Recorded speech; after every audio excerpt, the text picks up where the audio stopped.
Joan Pearl Wolfe was born on March 11, 1923, in the small town of Tunbridge in Kent, England. She was the youngest of 3 children. Tragedy struck her family when she was just 7 years old, as her father, Charles Frederick Wolfe, died unexpectedly at the age of 34. His sudden passing left a deep mark on Joan's childhood, and within a year, her mother, Edith, remarried. The man she married was Leslie John Woods, a man who would play a significant role in Joan's later life. In 1931, the couple had a daughter, and soon after, they relocated to Tunbridge Wells, a larger town nearby. Joan attended a Catholic school in Mark's Cross, where she was able to study without financial worry, thanks to the generous support of her wealthy aunts. She excelled in her studies, particularly in French, a language she became especially proficient in. Joan's academic achievements were noted, but her personal life was more complex. On the surface, Joan appeared deeply religious, frequently wearing a large crucifix as part of her attire. However, those who knew her closely felt her devotion seemed more outwardly driven, lacking deep personal conviction. Joan's stepfather, Leslie Woods, was a well-known figure in Tunbridge Wells. Though he had a reputation for being eccentric, it was his personal struggles that overshadowed his public persona. He suffered from insomnia, and his mental health was fragile, leading to sudden outbursts of paranoia and anger. These outbursts, sometimes happening in public, disturbed those around him. Then, in August 1939, an event that would shape Joan's life in ways she could never have anticipated occurred. After returning from school one day, Joan found that her stepfather had sealed off the kitchen and taken his own life by inhaling gas. His death shocked the family to the core, and the emotional toll of this loss reverberated through their lives, leaving deep scars. At the age of 16, Joan became engaged to a young, wealthy man who lived in the area.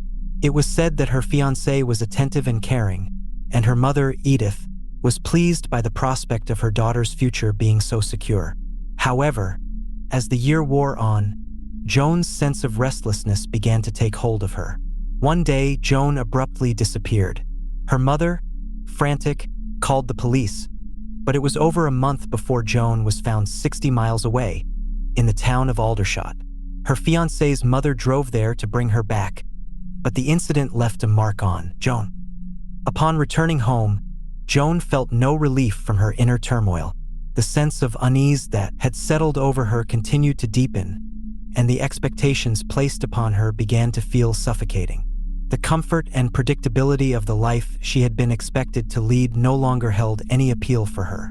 She longed for independence, for a life of her own, and for a sense of purpose beyond what she had known in Tunbridge Wells. The outbreak of World War II offered Joan an opportunity for change. She made the bold decision to end her engagement, despite her mother's objections, and leave her familiar life behind to start anew in London. There, she trained as a storekeeper in an aircraft factory, but the job did not last long. After just a month, Joan left her position, though she kept this fact a secret from her mother. This marked a significant shift in Joan's life, and from this point on, her behavior began to change. Where once she had been more sheltered and naive, largely due to her strict upbringing, Joan now found herself drawn to a different world, a world of soldiers. Many of these men were Canadian servicemen who had been stationed in Britain during the war, and Joan quickly became captivated by the excitement of the city and the attention she received from them. For the first time, Joan felt a sense of freedom she had never known before. She reveled in the new experiences and the attention from men, which provided a stark contrast to the quiet, controlled existence she had left behind. Her mother, Edith, was increasingly alarmed by Joan's choices. She had always hoped that her daughter would live a more responsible and settled life. Concerned for her safety and well-being, Mrs. Woods pleaded with Joan to return home and leave behind her reckless ways. Her concerns were not limited to Joan's safety during a time of war, but extended to the growing disconnect between them. Mrs. Woods even went so far as to involve the local police in an effort to bring Joan back to Tunbridge Wells. But Joan resisted all attempts to intervene in her life. For Joan, her mother's worry and attempts to control her life felt more like an unwanted burden. She began to see her mother's concern as an obstacle to her newfound independence. Joan continued to experience the excitement of her new life in London, where she developed relationships with more soldiers. These men, who brought her a sense of adventure and novelty, became her companions as she distanced herself further from the familiar life that once defined her. Despite the growing tension between them, Joan did not sever all ties with her family. She still kept in touch, writing occasional letters and visiting Tunbridge Wells from time to time. During these visits, she would sometimes introduce her mother to the Canadian soldiers she was dating at the time, likely hoping to ease her mother's worries. However, each time Joan returned home, her mother confronted her about her life choices, expressing her deep concern for Joan's safety and well-being. The gap between their worlds continued to widen, and Joan's desire for independence only grew stronger. Joan's life continued to take unexpected turns as her mother persistently urged her to abandon what she considered an irresponsible and dangerous lifestyle. To the outside world, it may have seemed that Joan was thriving in London, but beneath the surface, her life was far from stable. She struggled to find a sense of permanence, constantly moving from one temporary lodging to the next, never holding down a job for long. This lack of stability only compounded her feelings of uncertainty about the future. Eventually, Joan made the decision to leave London behind and move to the quiet village of Thursdayley, located about 6 miles from Godalming in Surrey. Here, she hoped to find a more peaceful and grounded life. Joan took up residence in a bungalow owned by an elderly woman named Kate Hayter. In exchange for her stay, Joan helped Kate with cooking and cleaning. Though this was a far cry from the vibrancy and excitement of life in London, it was clear that Joan's life still lacked the security and direction her mother so desperately wished for her to have. In 1942, Joan's mother, Edith, married for the 3rd time. Her new husband was a man named Charles Watts, and they settled into their new life together. Meanwhile, Joan continued to live in Thursdayley. During this period, she became engaged to a Canadian soldier named Francis Hearn.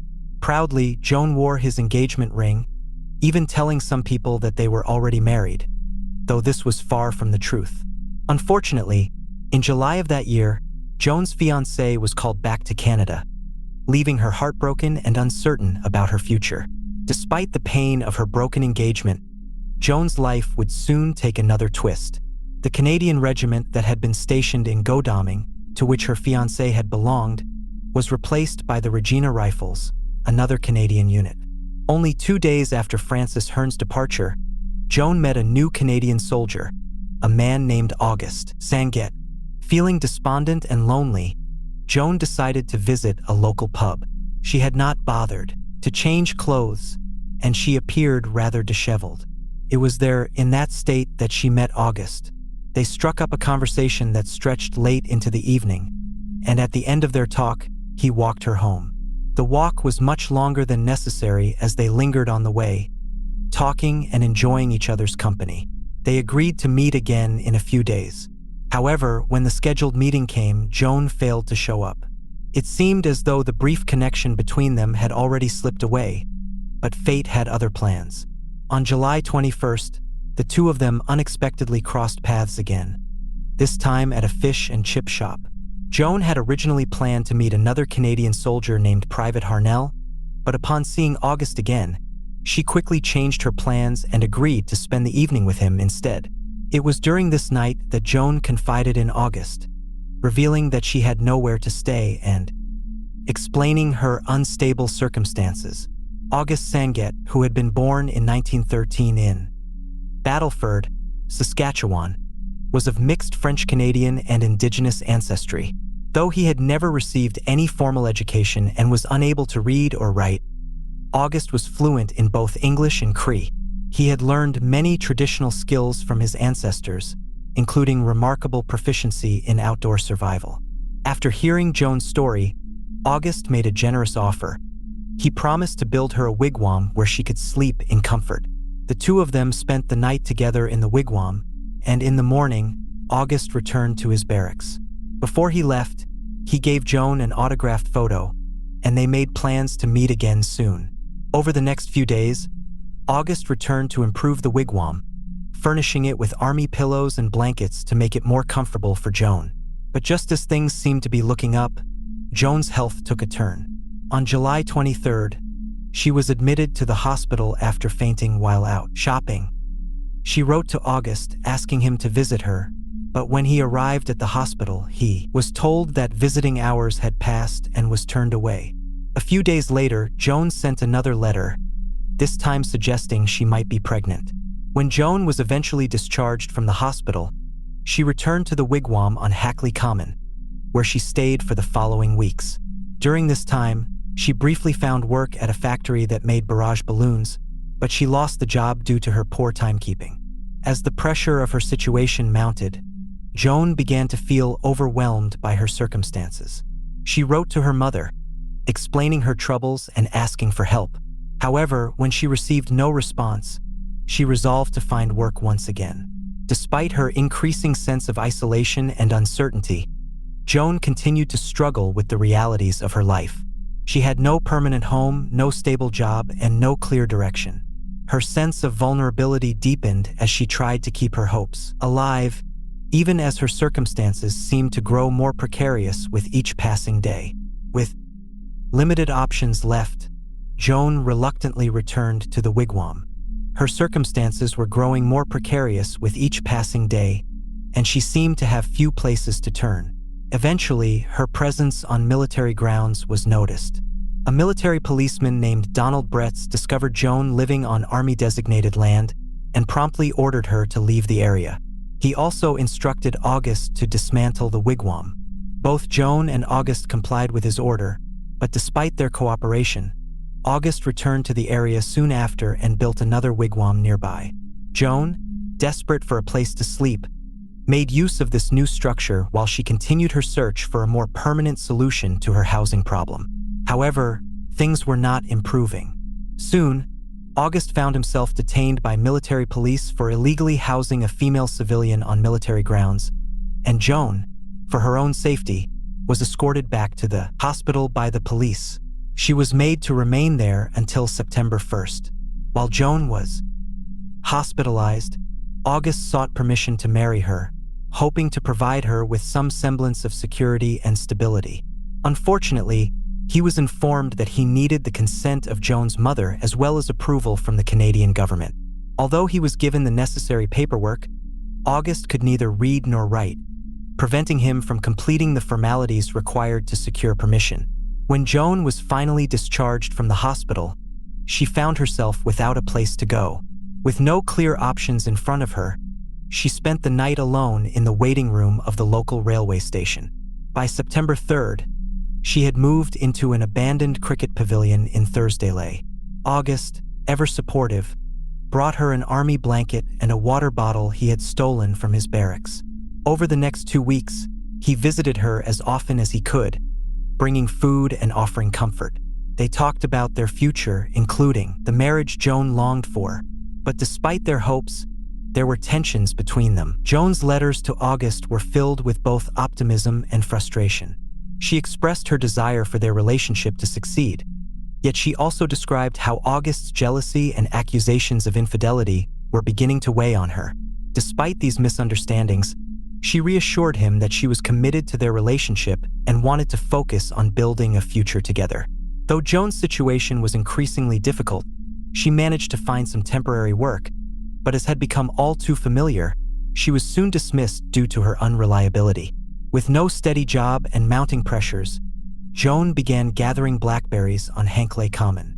August helped her by selling the berries to Canadian soldiers, and with the small earnings they made, Joan purchased knitting supplies to make baby clothes. It was a modest way to make a living, but it offered her a brief sense of purpose and independence, even in the midst of her instability. Then, on September 14, 1942, just 2 months after Joan and August first met, Joan disappeared. Her sudden absence did not go unnoticed. People began to question August, who seemed oddly indifferent about her disappearance. When asked about Joan, he gave conflicting answers. Sometimes, he claimed that Joan had returned home and had called off their wedding. At other times, he insisted that she was in the hospital. A week after Joan's disappearance, August sought the help of Sergeant Harold Wade to locate her. He explained that they had had an argument about his doubts regarding their marriage. But then he made a strange statement. "If she should be found, and anything has happened to her, I don't want to be mixed up in it." Despite his professed concern, he was later seen spending time with other young women, which raised suspicions about his true feelings. Meanwhile, on October 7, 1942, a crucial discovery was made. Royal Marines William Moore and Geoffrey Cook were on a routine patrol through the woods when they came across freshly disturbed earth. Upon closer inspection, they saw what appeared to be a human arm, partially eaten by animals, sticking out from the earth. They also noticed a human foot, though it was somewhat decayed. Realizing the seriousness of their find, the Marines immediately reported it to their commanding officer, Lieutenant Norman McLeod. The officer, in turn, alerted the police. Superintendent Richard Webb and Detective Thomas Roberts were sent to secure the area before detectives from Scotland Yard arrived to investigate further. The seriousness of the discovery became immediately apparent. A pathologist was dispatched to the scene to recover the body. Upon examining the body, the pathologist confirmed that it was that of a female. She was wearing a green and white dress and wool socks. The body was found lying face down in a shallow grave. Her left arm was tucked beneath her body, while her right arm was outstretched, suggesting she had been dragged to the burial site. The body had already begun to decompose extensively, and it was evident that severe head trauma had been inflicted, likely causing her death. The pathologist estimated that the body had been buried for some time. The pathologist's investigation revealed that the victim's death had likely occurred 5 to 7 weeks prior, though a more thorough examination was needed. As a result, the body was transported to Guildford Hospital for a detailed autopsy. The results confirmed that the deceased woman was between 17 and 20 years old, standing about 5 feet 4 inches tall with sandy brown hair that had been dyed blonde. After carefully reconstructing the skull from 38 fragments, the pathologist identified a severe impact at the back of her head, which seemed to have been caused by a single forceful blow from a blunt wooden object. This blow would have caused immediate unconsciousness, leading to death within minutes. A fracture to the right cheekbone further suggested that the victim had been lying face down when struck, reinforcing the theory that she had been attacked from behind. Defensive wounds were noted on her right arm and hands, indicating that the young woman had likely tried to fend off her attacker as she faced them. The series of stab wounds found on her body showed a distinct pattern, implying that the weapon used had a curved or hooked tip. These marks were circular and consistent with a weapon of that kind. The presence of multiple injuries, including a broken jaw and dislodged teeth, led the pathologist to conclude that the victim had likely been conscious for much of the assault and may have attempted to flee before collapsing from exhaustion or injury. Based on the body's level of decomposition, Dr. Simpson estimated that the young woman had died sometime in early to mid-September and had been left exposed to the elements for about 24 hours before being hastily buried. On October 12th, 5 days after the body was found, a team of 60 officers was dispatched to search the area. They uncovered a series of items near the grave site, including a sharpened birchwood bough, shoes, a purse, a crucifix, and a letter addressed to a Canadian soldier named August Sangret. The letter revealed that the writer, Joan, had informed August that she was pregnant. Additionally, a national registration card bearing the name Joan Pearlwolf was found, along with a fragment of a skull and a tooth. With this new evidence, Joan's mother, Edith Watts, was contacted and confirmed that the items belonged to her daughter. The body found on Hankley Common was now identified as that of Joan Wolfe. Superintendent Richard Webb recalled that he had spoken to Joan twice in the past when she had been briefly detained due to concerns about her well-being. He remembered that her companion had been a Canadian soldier, the same man mentioned in the letter near the body. At this point, August Sangret was brought in for questioning by Chief Inspector Greeno and Superintendent Webb. August admitted to having been romantically involved with Joan, but claimed that he had not seen her since September 14th. He explained that he hadn't taken their relationship very seriously and was more interested in another woman he had met in Glasgow. When questioned about Joan's disappearance, He said that although he hadn't reported her missing, he had informed his sergeant of her absence. Inspector Greeno obtained permission to bring August to Godalming police station for a formal interview. There, over the course of several days, August provided a detailed statement that would later be recorded as one of the longest statements in British criminal history at the time, 177,000 words, spread over 4 days. In his statement, August described his relationship with Joan and outlined the events that had transpired after she vanished. He also mentioned Kate Hayter, an elderly woman whose bungalow Joan had occasionally stayed in, and led investigators to the locations where he had built the wigwams. August admitted that he and Joan had argued about marriage during their final encounter, but he denied any involvement in her death. On October 16th, August was released from custody pending further investigation. However, before leaving the station, he made a strange comment, saying, "I suppose you have found her. Everything points to me. I guess I shall get the blame," before burying his head in his hands. August's army blanket and uniform were sent to Dr. Roach Lynch for examination. Dr. Lynch found that both items had been hastily washed, but bloodstains remained. He believed that the blood-stained areas on the blanket aligned with the injuries found on Joan's body, suggesting that the blanket had been used to wrap her corpse. Chief Inspector Greeno also interviewed August's colleagues, who revealed that he had told conflicting stories about Joan's whereabouts. One colleague reported that August had mentioned Joan being in hospital, while another suggested that he had been acting indifferent to her disappearance. The inconsistencies in his statements, along with the physical evidence, only deepened the mystery surrounding Joan's death. The investigation continued with mounting evidence against August.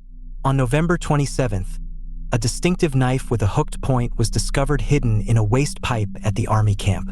Forensic analysis revealed that while the blade had been washed by the drainage system over the weeks, no blood or fingerprints were found. However, the knife was consistent with the one used to inflict Joan's injuries.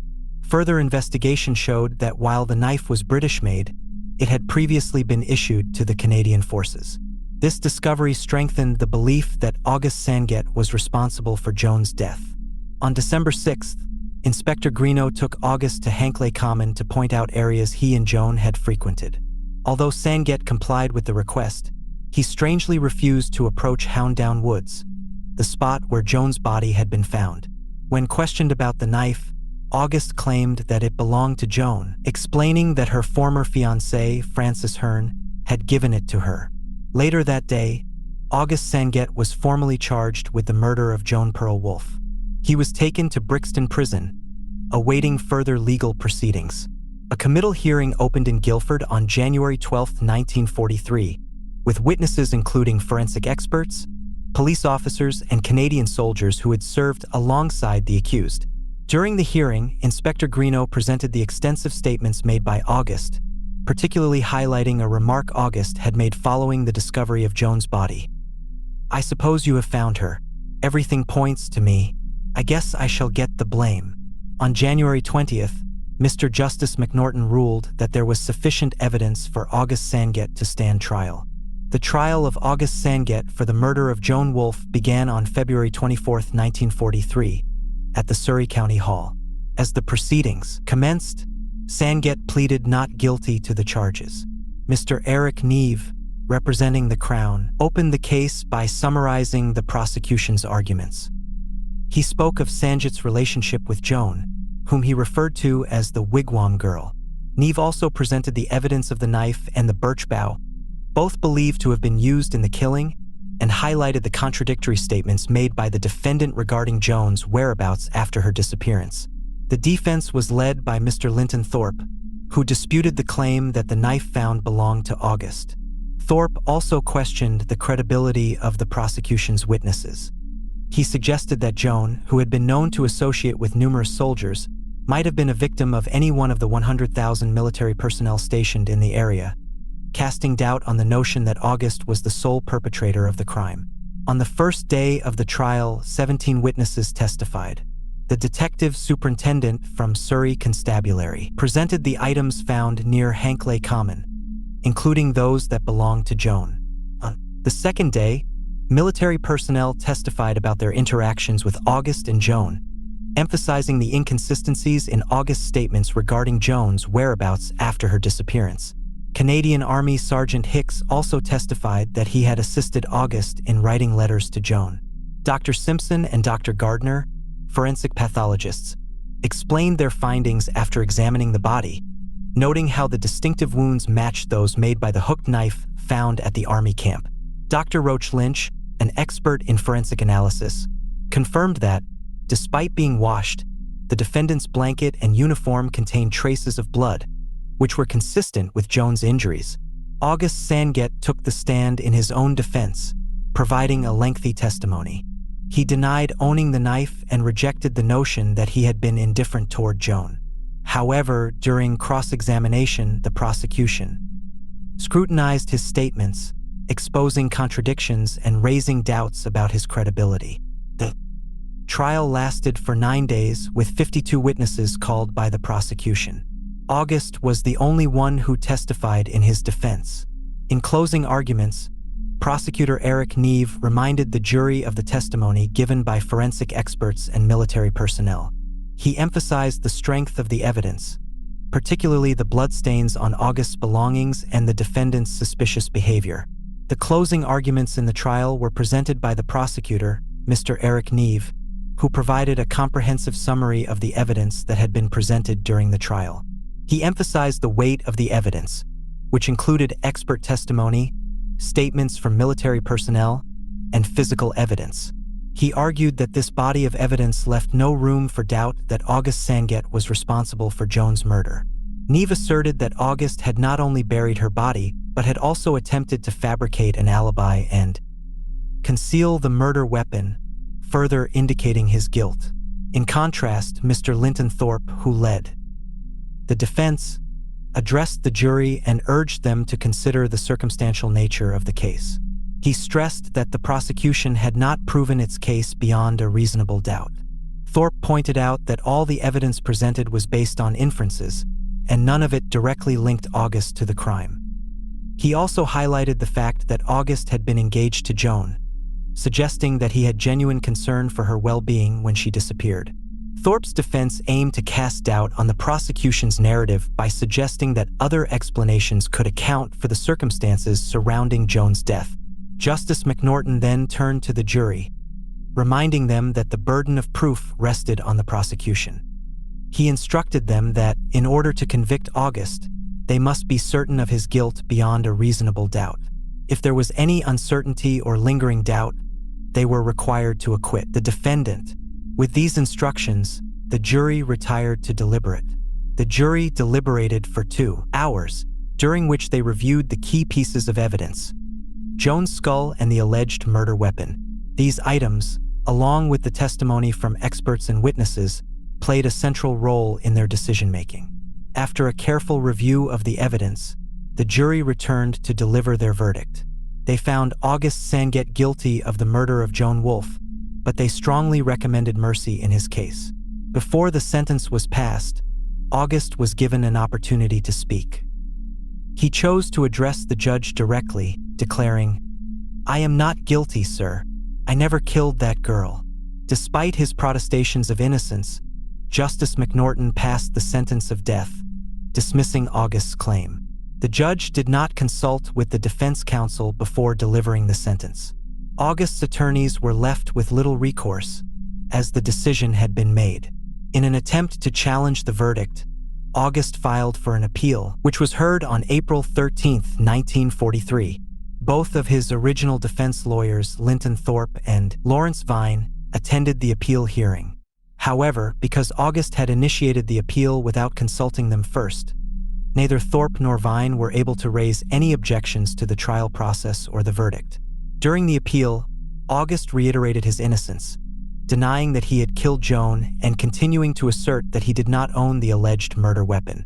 Linton Thorpe, however, focused on the jury's recommendation for mercy, highlighting their strong suggestion that leniency be shown despite the conviction. He argued that this recommendation should weigh heavily in the consideration of clemency. However, the appeal court upheld the conviction and death sentence, finding that the evidence presented in the trial was more than sufficient to establish August's guilt beyond a reasonable doubt. Following the ruling, the matter of clemency was referred to the Home Secretary Herbert Morrison. However, Morrison chose not to intervene in the case, and August's fate was sealed. On April 29, 1943, August Sangret was executed by hanging at Wandsworth Prison. His body was later buried in an unmarked grave. In a chilling twist, as August's body was being prepared for burial, a tattoo on his right arm was revealed. The tattoo bore the name Joan Wolfe, a haunting reminder of the woman whose life he had taken. This final piece of evidence was a grim and irreversible mark of his connection to the victim, one that would remain even after his death. Thank you for listening to this case. As always, your comments and feedback are greatly appreciated. I hope to share another story with you soon.